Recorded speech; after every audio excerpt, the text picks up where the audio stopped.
Hey there everyone, it's your friendly neighborhood minifigure here, and welcome back to another LEGO review. Today we are looking at the LEGO Marvel Superheroes Avengers Endgame War Machine Buster, which is a bit of a misleading name since all the busters that exist are driven by Iron Man to fight the superheroes that they're named after. The War Machine Buster, however, is driven by War Machine. Anyways, this set costs $35. The serial number is 76124 and it has 362 pieces, so a fair price for the amount of parts you get, and it came out in the summer of 2019. So for our first minifigure we have Ant-Man with a different helmet design than what he last had in the last two sets he appeared in. There's the back.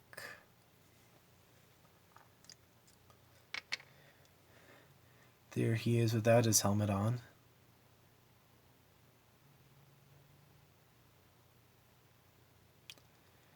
Then there's the back of him as well. And one thing that's cool is that it gives Scott lying here, or Ant-Man, a hairpiece. So when the fighting's done, he can take off his helmet, put on his hair. Then, next up we have War Machine, who drives the very misleading Buster.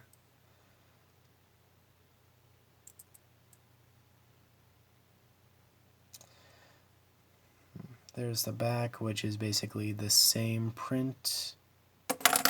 Right? Yeah, these prints are the same. Now you can take his helmet and flip this up. There's his face. There's a better look at his face without the helmet. And then there's a second face as well, which has a heads-up display. And then you have an Outrider here. You get two different versions. Here's the first version.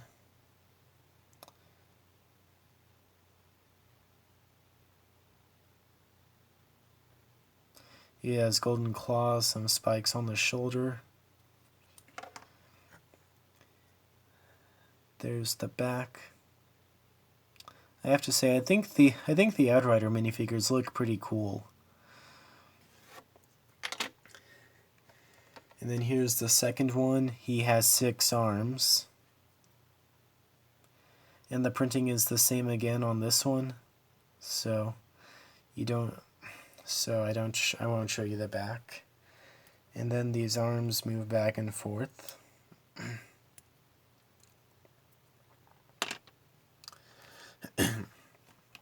Now then, onto the actual War Machine Buster, which, come to think of it, I don't think we ever actually saw in Avengers Endgame. I could be wrong, but I don't think this thing actually makes an appearance. Anyways, there's the back of it.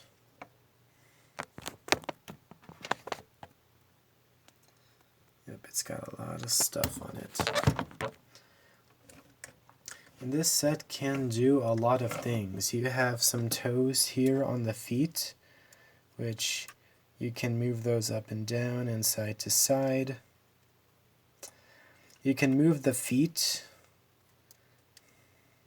You can do both things with both feet. The legs are flexible, kind of. It's like you can kind of get a walking motion in there. Yeah, I think that looks like it's walking. You can move the arms, which are even less flexible.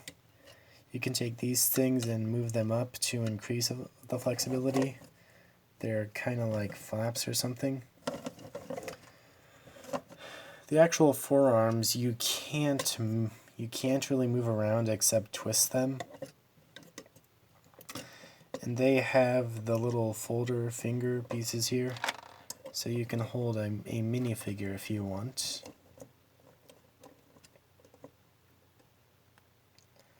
Just like that. And there are little spots on both hands so that you can put the stud shooters you saw earlier on War Machine. You know how these work. You just press this gray piece and the red stuff comes out. And you can put them into these open holes here to buff to buff the Buster up more than it already is.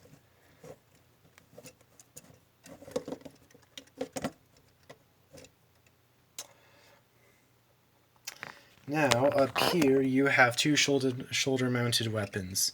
A shoulder-mounted 6 stud shooter, which you can turn this 360 degrees. And if you want to shoot something, you just turn this piece here, and yep, there it goes.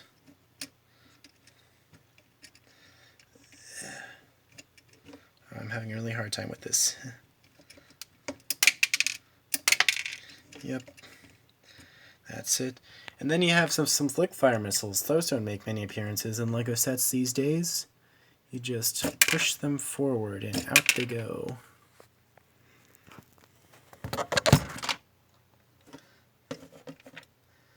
And then, of course, you can also take these parts and open them up.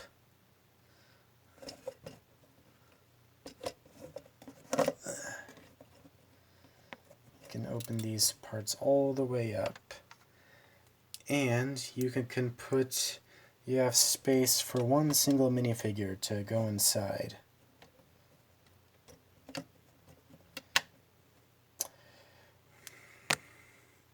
Yep, War Machine's now in there piloting the thing.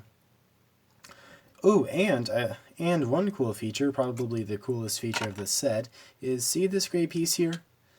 Let me just...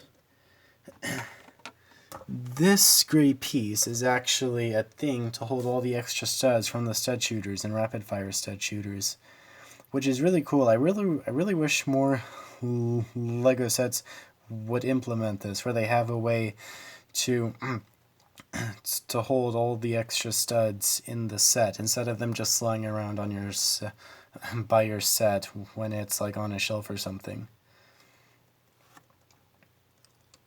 So overall, this set is pretty good. I feel like it has a lot of playability with the stud shooters and missiles and things like that. So yeah, I just wish, this is a problem with all LEGO mechs for some reason, where there's not a lot of flexibility in the joints, and I think that's just the one complaint I have. I have to say, I do like the use of the red see-through bricks here up on the shoulders. I think that's cool. Now again, overall this is a pretty good set. It has a lot of playability with all of the different weapons. Just lacks flexibility, flexibility I think, in the limbs or joints. Anyways, that was my review of the LEGO Marvel Superheroes Avengers Endgame War Machine Buster. Hope you liked the video. Don't forget to like the video, subscribe to my channel, and ring the notification bell. Thanks.